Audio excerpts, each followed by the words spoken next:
लाल बाबा rice studio से आप देख रहे हैं न्यूज 18 बिहार झारखंड। नमस्कार, बहुत स्वागत है आप सभी का। आप देख रहे हैं अपना बिहार। मैं हूं आपके साथ जया मिश्रा। बुलेटिन की शुरुआत करेंगे और सबसे पहली खबर मुजफ्फरपुर से आपको देंगे। मुजफ्फरपुर में योगी आदित्यनाथ ने हुंकार भरे महागठबंधन को विकास का ग्रहण बताया। मुजफ्फरपुर के क्लब मैदान में आयोजित जनसभा को संबोधित करते हुए महागठबंधन पर तीखा प्रहार योगी आदित्यनाथ ने किया। उन्होंने महागठबंधन को बिहार के विकास में बाधा बताते हुए कहा कि एनडीए की जीत बिहार को चंगा बनाने की गारंटी है। इस दौरान उन्होंने महागठबंधन के नेताओं को 3 बंदर कहकर निशाना साधा और बिहार वासियों से एकजुट रहने की अपील की। साथ ही मंच से बटोगे तो कटोगा का नारा भी दोहराया है। अगर बटे तो आप कटोगे, ये नारा एक बार फिर से बिहार में दोहराया गया है। और ये मुजफ्फरपुर की तस्वीर आप देख रहे हैं। जब उत्तर प्रदेश के मुख्यमंत्री योगी आदित्यनाथ पहुंचे, उनका सम्मान किया गया और महागठबंधन नेताओं को लेकर, महागठबंधन के गठबंधन को लेकर, उनके उम्मीदवारों को लेकर, उनके शासनकाल को लेकर योगी आदित्यनाथ ने घेरा। इंडी गठबंधन का जो महागठबंधन बना है, अपनी ठगी के महाजाल को फैलाने के लिए इनके 3 बंदर पप्पू के रूप में, टप्पू के रूप में और अप्पू के रूप में पूरे बिहार को फिर से पहचान के संकट के दौर से गुजारने का काम कर रहे हैं। एक सच बोल नहीं सकता, एक सच सुन नहीं सकता और एक सच देख नहीं सकता। हमें बंटना नहीं है। बटेंगे तो एक रहेंगे तो सेफ रहेंगे, एक रहेंगे सेफ रहेंगे और यह कार्य केवल एनडीए कर सकता है। और चलिए सीधे आपको मधुबनी लिए चलते हैं, जहां पर गृह मंत्री अमित शाह पहुंचे हैं, चुनावी सभा को संबोधित कर रहे हैं। सुनते हैं। और आज मैं कहकर जाता हूं, बिहार में जितनी भी शुगर मिलें बंद पड़ी है, वो सभी शुगर मिलों को 2.5 साल के अंदर भारत सरकार का सहकारिता विभाग फिर से चालू कर गन्ना किसानों के लिए समृद्धि के द्वार खोले। ये रीगा शुगर मिल से हमारे 30,000 से ज्यादा युवाओं को, किसानों को अपने खेत से घर में समृद्धि लाने का रास्ता खुलने वाला है। भाइयों बहनों, आप 11 तारीख को मतदान करने वाले हो। 11 तारीख को आपका मतदान किसी को विधायक बनाने के लिए, किसी को मंत्री बनाने के लिए नहीं करना है। 11 तारीख का चुनाव बिहार को फिर से जंगल राज से बचाने के लिए करना है। ये लालू रबड़ी की सरकार ने पूरे बिहार को अपहरण, हत्या, खून, डकैती उसका केंद्र बनाया। नीतीश कुमार जी ने 20 साल में बिहार का कानून और व्यवस्था का स्थिति सुधार कर बिहार को समृद्धि के रास्ते पर आगे बढ़ाया है। और 11 साल में नरेंद्र मोदी जी ने बिहार में इंफ्रास्ट्रक्चर बनाकर रोड, रास्ता, गंगा जी पर पुल, 4 एयरपोर्ट, कई सारे कारखाने, बरौनी का फर्टिलाइजर कारखाना, पूरा पेट्रोकेमिकल कॉम्प्लेक्स, ये सारा बिहार में चालू किया और आने वाले दिनों में बिहार को समृद्धि के रास्ते पर ले जाएंगे। नीतीश कुमार और नरेंद्र मोदी की जोड़ी ने पूरे बिहार को जंगल राज से मुक्ति दी। हमने परिवारवाद को समाप्त कर दिया। भाइयों बहनों, लालू जी, राबड़ी जी अपने बेटे को बिहार का मुख्यमंत्री बनाना चाहते हैं और सोनिया गांधी से आप गृह मंत्री अमित शाह को सुन रहे थे, जहां पर वो आरजेडी को टारगेट कर रहे थे। लालू प्रसाद राबड़ी यादव का नाम लेकर उन्होंने निशाना साधा। कटिहार की जनसभा में प्रधानमंत्री मोदी ने भी आरजेडी और कांग्रेस को टारगेट किया, जमकर बरसे हैं। प्रधानमंत्री मोदी ने कहा कि आपके एक वोट ने जंगल राज को खत्म किया, अब आपका एक वोट बिहार को समृद्ध बनाएगा। मोदी जी का आगमन हो चुका है, जोरदार करताल ध्वनि से उनका स्वागत करेंगे। नरेंद्र मोदी जिंदाबाद। मेरी एक बात याद रखनी है, आपका एक वोट,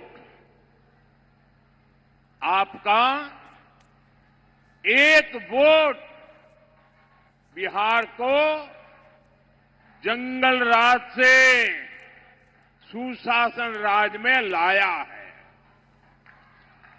अब आपका एक वोट बिहार को समृद्ध बनाएगा।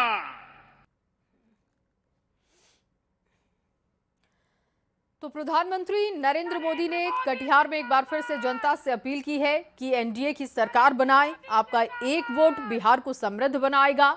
और साथ ही जिक्र किया कि जैसे जंगल राज को खत्म करने के लिए आपने प्रयास किया और फिर आपने जंगल राज को खत्म किया अपनी एक वोट से, उसी तरीके से आपको बिहार को समृद्ध बनाना है। विकास की रफ्तार तेज करनी है तो वोट देना जरूरी है। और एक बार फिर से प्रधानमंत्री नरेंद्र मोदी ने उम्मीदवारों के लिए जनता से वोट की अपील की। आरजेडी पर बड़ा हमला करते हुए कहा कि जिसने जंगल राज लेकर आए उस लालू प्रसाद की तस्वीर पोस्टर से गायब है। दूरबीन से भी लालू प्रसाद की तस्वीर नहीं दिखती। आखिर आरजेडी ने कौन सा पाप है जो छिपाना चाहता है आरजेडी, और इसी वजह से लालू प्रसाद की तस्वीर भी हटा दी गई। जो सालों साल तक यहां मुख्यमंत्री रहे, जो बिहार में जंगल राज लाए, उनकी तस्वीरें पोस्टरों में या तो गायब है या तो एक कोने में छोटी सी तस्वीर रखी है, दूरबीन से भी दिखती नहीं है। अब मुझे बताइए भाई, जो इतने बड़े उनके लिए नेता थे, जिनके परिवार के सारे लोग चुनाव के मैदान में हैं, और फिर ये छुपा छुपाई क्यों हो रही है? अरे अपने पिता का नाम बोलने में, छुपाने में शर्म क्यों आ रही है? वो कौन सा पाप है जिसको आरजेडी वालों को बिहार के नौजवानों से छुपाना पड़ रहा है? इन लोगों के पोस्टरों में कांग्रेस लगभग गायब है। आरजेडी ने कांग्रेस को कट्टा दिखाकर मुख्यमंत्री का उम्मीदवार भी घोषित करवा लिया, और अब कांग्रेस को उसकी हैसियत भी दिखाई जा रही है। कांग्रेस के जो नामदार कुछ हफ्तों पहले तक बिहार में बड़े बड़े दावे कर रहे थे, उनकी तस्वीर और दावे दोनों को पोस्टर में से भी और घोषणा पत्र में भी आरजेडी ने बोना बना दिया है, बोना बना दिया है। और वहीं सहरसा के सोनबरसा में प्रियंका गांधी वाड्रा ने भी चुनाव प्रचार किया। इस दौरान उन्होंने नीतीश सरकार और केंद्र सरकार पर निशाना साधा। प्रियंका गांधी वाड्रा ने कहा कि यहां बिहार में अब कोई भी फैसला राज्य सरकार नहीं ले रही, बल्कि केंद्र से प्रधानमंत्री मोदी और अमित शाह ले रहे हैं, जिसकी वजह से बिहार में सरकार का सम्मान नहीं रह गया। प्रियंका गांधी वाड्रा ने राज्य सरकार को घेरते हुए केंद्र पर निशाना साधा और कहा कि राज्य सरकार कोई फैसला नहीं ले रही, केंद्र से सब कुछ हो रहा है और प्रधानमंत्री नरेंद्र मोदी, अमित शाह तमाम फैसले लेते हैं, इसलिए राज्य सरकार का सम्मान नहीं है। बिहार की सरकार नीतीश जी नहीं चला रहे हैं, उनको चलाने दे ही नहीं रहे हैं। आज यहां की सरकार केंद्र से चलती है। जो बड़े बड़े निर्णय होने हैं वो केंद्र में होते हैं, प्रधानमंत्री जी करते हैं, गृह मंत्री जी करते हैं। आज बिहार में बिहार के अपने मुख्यमंत्री का भी सम्मान नहीं है। आप सब सम्मान देते हो लेकिन केंद्र सम्मान नहीं देता, और जब हर चीज केंद्र से चलेगी तो आपकी सुनवाई कहां होगी?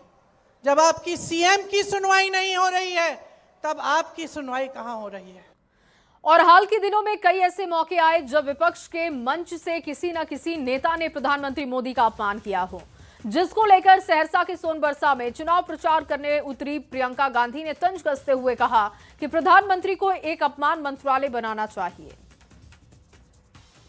मेरा सुझाव यह है कि वो एक नया मंत्रालय बना दे और उसका नाम रखें अपमान मंत्रालय। क्यों? अच्छा सुझाव है पप्पू जी। एक अपमान मंत्रालय बना दें ताकि उनका समय व्यर्थ ना हो। वो बड़ी बड़ी सूचियां निकाल देते हैं कि हमें इसने गाली दी, उसने गाली दी, इसने हमारा अपमान किया, तो खुद क्या बैठ के सूची बनाएंगे? अपमान मंत्रालय बना देगा। और जब आप अपनी नौकरी, अपने रोजगार के लिए धरना प्रदर्शन करोगे और उनको लगेगा कि देश का अपमान हो रहा है क्योंकि कोई सवाल उठा रहा है, तो अपमान मंत्रालय बुला ले आपको, है कि नहीं? और वहीं भोजपुर के अगियाओं में तेजस्वी ने आरजेडी उम्मीदवारों के समर्थन में सभा को संबोधित किया, विपक्ष पर निशाना साधा और कहा कि बिहार को बाहरी चलाएगा क्या, या बिहार का बेटा, बिहार का लाल चलाएगा। साथ ही जनता से एक एक वोट आरजेडी उम्मीदवार को देकर भारी मतों से जिताने की अपील की। बेटा है, हम बिहार के बेटा हैं। आप लोगों से पूछना चाहते हैं कि बाहरी बिहार को चलाएगा कि बिहार का लाल बिहार को चलाएगा? और संदेश से हम लोगों ने प्रत्याशी जो है दीपू को बनाने का काम किया है। आप सब लोगों से अपील है कि एक एक वोट जो है दीपू को देकर के भारी बहुमत का अपने विजयी बनाने का काम करें। और वहीं चुनावी सभा को संबोधित करते हुए तेजस्वी यादव ने एनडीए पर निशाना साधा, जनता से 20 महीने का समय देने की बात कही। कहा कि 20 साल के विकास के वादे जो हो रहे हैं उसको 20 महीने में वो पूरा करेंगे, उनको एक मौका चाहिए। सरकार कैसे बनी? वोट से तो बनबे करी, लेकिन लालटेन पे दबी तब हो और झंडा 3 तारा पे दबी तब हो। तेजस्वी के एक मौका मिली कि ना मिली? इस बार हमरा के 5 साल ना, हमरा के केवल 20 महीना दे दो। इस सरकार के 20 साल मिला, जो 20 साल में इन लोग नहीं किया, तेजस्वी 20 महीना में पूरा करने का काम करेंगे। और चलिए आगे बढ़ते हुए आपके सामने एक बड़ी खबर रखे। आरजेडी ने कार्रवाई की है। अफजल अली खान आरजेडी से निष्कासित किए जा चुके हैं। गौड़ा बौराम से नामांकन करने के बाद ये पार्टी की तरफ से एक्शन हुआ। 6 साल के लिए पार्टी से बाहर का रास्ता दिखाया गया। वीआईपी को गौड़ा बौराम की सीट मिली थी। संतोष सहनी वीआईपी के उम्मीदवार हैं। अफजल अली पर बात नहीं मानने का आरोप लगा। पार्टी विरोधी गतिविधि के बाद ये एक्शन लिया गया है। हालांकि आरजेडी की तरफ से एक लेटर जारी किया गया था जिसमें बताया गया कि महागठबंधन में वीआईपी को ये सीट दी जा रही है। उसके बाद अफजल अली का बयान सामने आया था कि उनके पास ऐसा कोई मैसेज नहीं है। और अब देखिए पार्टी से 6 साल के लिए बाहर का रास्ता वो देख चुके हैं। और वहीं खगड़िया में बीजेपी सांसद रवि किशन ने एनडीए के लिए चुनाव प्रचार किया। परबत्ता विधानसभा क्षेत्र के केएमडी कॉलेज वो पहुंचे। रवि किशन ने जनसभा को संबोधित किया। रवि किशन को सुनने और देखने के लिए काफी संख्या में लोग पहुंचे। जनसभा को संबोधित करते हुए रवि किशन ने मुख्यमंत्री नीतीश कुमार, प्रधानमंत्री नरेंद्र मोदी की जमकर तारीफ की। उन्होंने कहा कि बिहार में हर क्षेत्र में विकास हो रहा है। इस दौरान रवि किशन ने गीत गाकर लोगों का मनोरंजन किया। नीतीश बाबू, पूज्य योगी महाराज, अमित शाह जी, चिराग पासवान, मांझी जी, कुशवाहा जी, सम्राट चौधरी जी, नित्यानंद राय जी, सब लोग पार्टी कमल, भरोसा था, अनाज मिला था, मकान प्रधानमंत्री देता है, सड़क दे रहे थे। जब से सड़क पहले कक्षा 7 के बाद नहीं पढ़त है प्रधानमंत्री सड़क जैसे मुख्यमंत्री सड़क पहुंचल चुका है लड़का कोई बिटिया लोग पढ़े। और इसी खबर के साथ एक छोटा सा ब्रेक जल्द हाजिर होंगे, आप बने रहिए हमारे साथ।